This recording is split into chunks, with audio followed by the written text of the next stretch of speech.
پرویز دیشانی صاحب دی سر جی اول خو تاسو ډیره مننه کوم چې موږ لا خپل وخت راکړو دا راته وایي نن چې کوم دا پروګرام تابع شوی دا پروګرام ارینجمنټ تاسو کړل درې څه مقصد لپاره کړل غواړم د دې پروګرام مین مقصد خدا دی چې دا موږ زمونږ د دې علاقې چې کوم ځوانان دي کوم خلق دی چې دا یو شي ټوله د دوی ورولي آپس کې راشي د دوی اتفاق راشي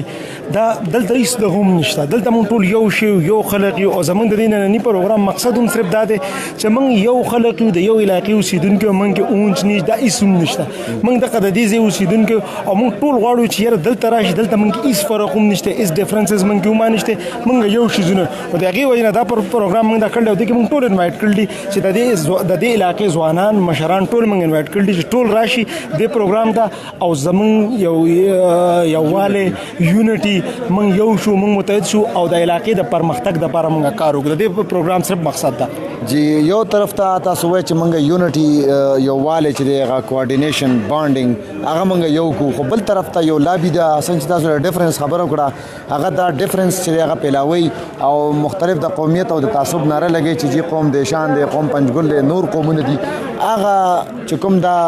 تعصب هوا دا کریټ کوي هغه ته بس ورغړي اصل کې سازشي عناصر خو هر وخت کې موجود وي کنه او دا د هغې دغه ده چې ډیوایډ اینډ رول پالیسي وي د هغې چې خلک چې دی دا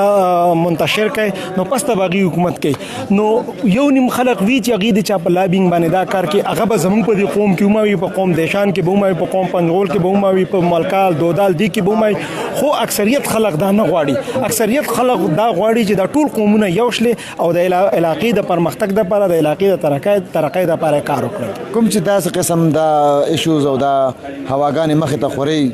دا غلط پوسټونه د قومیت نارې لګي هغو ته به څه پیغام ورکوئ یاره جی دا ډېره غلطه خبره ده که موږ ملکي لیول باندې وګورو که نه موږ د ترقۍ نه صرف دې خبرې منع کړي چې دا پنجابی دی دا پښتون دی دا سیندی دی دا بلوچی دی او په کوم ځای کې چې دا تفرقي راشي که نه هغه قوم مخې ته نشي تللی هغې ته زما دا پیغام دی چې راشئ تاسو مخکې شئ تاسو لیډینګ وکئ او د علاقې د ترقۍ دپاره کار وکئ موږ به درپسې یو موږ در سره یو او که نه تاسو وایئ چې دا فلانی دی او دا دیشان دی او دا پنجغول دی او دا ملکال دی نو داسې به ټول په ځای پاتې شي هېڅوک هم به مخې ته نه ځي